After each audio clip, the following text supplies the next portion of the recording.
sudah melanggar persyaratan KIP kuliahnya, otomatis teman-teman nggak lolos gitu KIP kuliahnya. Jadi halo teman-teman, jumpa lagi bersama aku Revi Mariska, dan di video kali ini aku bakal bahas mengenai KIP kuliah karena masih banyak banget teman-teman aku yang bingung, calon mahasiswa baru tahun 2022 masih bingung mencari informasi mengenai KIP kuliah gitu.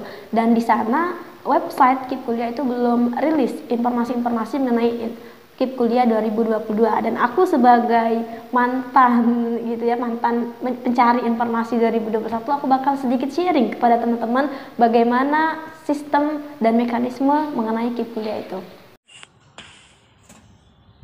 Sebelum masuk ke videonya, ada baiknya teman-teman yang baru bergabung di channel ini dan baru menonton video ini, ada baiknya teman-teman klik tombol subscribe di bawah kanan, dan jangan lupa untuk nyalakan lonceng notifikasinya, dan like jika teman-teman suka, komen jika ada request video baru atau ada pertanyaan, dan jangan lupa untuk follow Instagram aku revimariska_28. Oke, langsung aja kita mulai ke pembahasannya. Pembahasan yang menarik untuk dibahas di awal ini, kapan pendaftaran KIP kuliah. Di sini banyak banget teman-teman siswa-siswa maksudnya calon mahasiswa baru 2022 itu yang menanyakan kapan tuh Kak pendaftaran KIP kuliah. Nah, di sini untuk kapan pendaftaran KIP kuliah itu kita bisa ikuti websitenya KIP kuliah. Teman-teman bisa ketikan aja di Google KIP kuliah kemendikbud.go.id. Nah, di situ tapi setelah aku lihat di sana itu belum ada informasi mengenai kapan pendaftaran KIP kuliah. Tapi melihat dari tahun sebelumnya, pendaftaran KIP kuliah itu hampir sama dengan pendaftaran atau pembuatan akun LTMPT gitu. Nah, pembuatan akun LTMPT itu pada Februari, kurang lebih bulan Februari itu setelah penetapan siswa eligible gitu. Nah, di situ nanti akan ada pendaftaran KIP kuliah gitu. Dan di sana, di dalam website KIP kuliah kemendikbud.go.id itu akan ada berbagai informasi yang sangat lengkap. Terlebih lagi jika teman-teman membaca dengan seksama, membaca dengan teliti buku panduan dari KIP kuliah Kemendikbud. Jadi teman-teman untuk informasi sekarang itu belum ada informasi yang sangat resmi, informasi yang valid gitu mengenai kapan pendaftaran KIP kuliah. Tapi jika melihat dari tahun sebelumnya itu pada bulan Februari nanti. Nah, mengenai bagaimana alur pendaftaran KIP kuliahnya, di sini aku bakal bahas terlebih dahulu yang sejenis PTN gitu ya, karena di sini ada perbedaan mengenai PTN dan PTKIN serta Politeknik gitu. Ada perbedaan dari ketiga perguruan tinggi universitas tersebut, itu sangat berbeda gitu. Nah, di sini aku bakal bahas yang PTN terlebih dahulu. Nah, melihat dari tahun sebelumnya, alur pendaftaran dari KIP kuliah untuk yang PTN namanya itu KIP kuliah Kemendikbud. Kalau yang UIN PTKIN itu namanya KIP kuliah Kemenang gitu. Jadi ada perbedaan yang sangat beda gitu dari kedua beasiswa tersebut. Nah, alur pendaftaran KIP kuliahnya itu pada saat waktu itu yaitu dia berkaitan dengan akun LTMPT. Di situ ada banyak sekali informasi-informasi yang bisa kita katakan itu banyak dan agak sedikit riuh gitu. Jika kita tidak membacanya dengan seksama, jika kita hanya mendengar dari perkataan teman-teman kita, jika kita hanya menonton dari video YouTube yang tidak lengkap gitu, itu sangat riuh gitu informasi yang didapat itu. Aku juga menyarankan teman-teman untuk membaca buku panduan dari KIP kuliah jika sudah rilis itu bukunya gitu. Nah, mengenai alur pendaftarannya, di situ nanti akan ada sejenis pendaftaran akun lagi gitu. Pada saat waktu itu, pada tahun kemarin itu kita daftar akun terlebih dahulu di akunnya KIP kuliah gitu. Kita membuat akun KIP kuliah terlebih dahulu, itu nanti akan mendapatkan nomor pendaftaran dan kode akses gitu. Itu untuk masuk ke KIP kuliah itu. Nah, di dalam akun tersebut itu ada beberapa data-data yang mana data tersebut itu meliputi data diri, biodata kita gitu, data keluarga, data prestasi gitu. Nah, mengenai prestasi itu nanti akan aku bahas lagi ya. Prestasi pokoknya ada segmen-segmennya. Di sini kita bahas alur terlebih dahulu. Kemudian ketika kita sudah melengkapi data-data tersebut, itu akan ada yang namanya pokoknya itu masih panjang alurnya karena itu berkaitan sekali dengan LTMPT gitu. Kemarin banyak teman-teman yang gagal mendaftar KIP kuliah dikarenakan dia sudah yang namanya itu permanen gitu, apa namanya, kirim permanen gitu, dipermaneninnya akunnya, itu jangan guys, karena kita harus menunggu dulu informasi dari KIP kuliahnya. Jikalau kita sudah mengisi data-data di dalam akun KIP kuliah kita itu, kita harus menunggu lagi informasi yang benar-benar valid, karena pada tahun kemarin itu informasi dari KIP kuliahnya itu mengenai, ada yang bilang kita nggak apa-apa permanenin, ada yang harus dikaitankan dulu. Nah, di situ banyak teman-teman yang agak sedikit gamblang dengan informasi tersebut, yang hasilnya itu membuat dia gagal untuk mendaftar KIP kuliah gitu. Kita harus mencerna informasi-informasi yang ada gitu. Nah, setelah itu ketika teman-teman sudah mengisi biodatanya, nanti itu berbarengan dengan pendaftaran SNPTN dan UTBK-nya gitu. Jika teman-teman mendaftar di SNPTN dan sudah tes dan dinyatakan lulus, kita menunggu lagi guys. Kita menunggu pengumuman KIP kuliahnya. Kita nggak lagi ngurusin KIP kuliah, tapi kita menunggu pendaftarannya saja. Nah, pendaftaran KIP kuliah itu ketika kita kurang lebih beberapa bulan kuliah, tapi kita belum dipungut UKT-nya gitu. UKT-nya kita belum keluar kalau untuk PTN gitu. Kalau PTKN beda lagi seperti itu.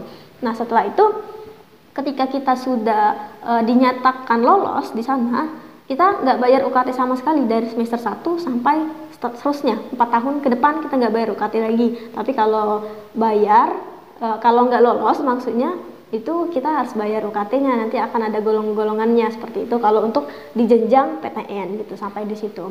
Nah, mengenai prestasi tadi guys ya, prestasi yang mana di KIP kuliah itu ada yang namanya kolom prestasi. Kita disunahkan gitu untuk memasukkan prestasi-prestasi kita selama kita berada di bangku SMA gitu. Bagaimana prestasi kita gitu. Itu bisa kita masukkan meliputi organisasi OSIS, contohnya MPK dan Pramuka dan lain sebagainya gitu ya, organisasi-organisasi seperti itu.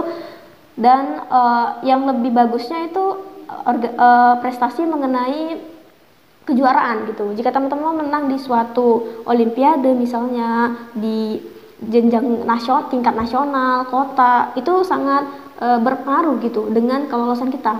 Nggak terlalu sih, tapi itu menjadi salah satu faktor dengan kelolosan kita.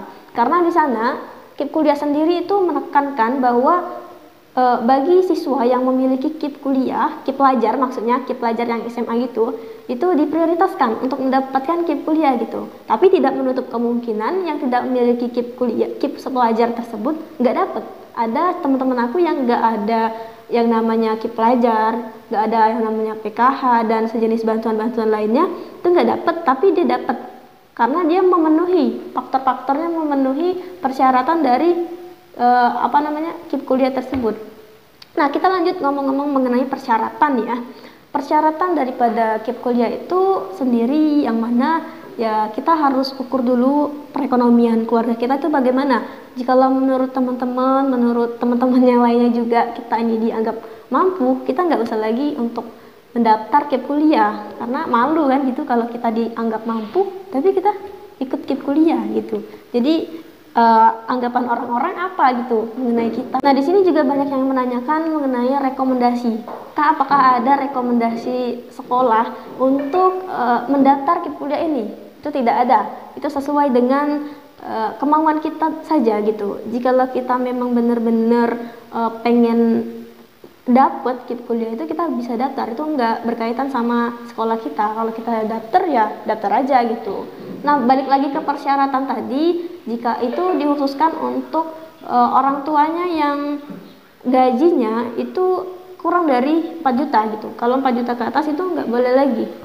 Emang bisa daftar, tapi itu udah melanggar persyaratan KIP kuliahnya. Otomatis teman-teman nggak lolos gitu KIP kuliahnya. Jadi jika teman-teman sekiranya gaji orang tuanya udah di atas gitu, itu nggak usah lagi daftar yang namanya KIP kuliah. Kita juga nggak mau kan bersaing sama orang-orang yang sangat membutuhkan itu gitu. Nah, ada permasalahan lagi di balik hal tersebut nih. Bisa dicabut nggak KIP kuliah itu? Apakah nanti pemerintah atau orang yang menyelenggarakan Kemendikbud bisa mencabut KIP kuliah dari kita gitu? Bisa teman-teman. Di sana, jika teman-teman sudah dinyatakan lolos KIP kuliah tersebut, itu ada namanya persyaratan lagi gitu. ABCD sampai Z gitu persyaratannya. Salah satunya itu teman-teman harus IPK teman-teman nggak boleh turun gitu, nggak boleh kurang dari 3 ya, mungkin nggak boleh kurang dari 3 IPK-nya. Kalau seandainya teman-teman itu kuliahnya itu gagal, anjlok gitu ya, itu kemungkinan bisa ditarik IPK-nya. Itu sesuai dengan persyaratan dari Kemendikbudnya, itu mutlak dari Kemendikbudnya sendiri jika teman-teman terdaftar sebagai KIP kuliah.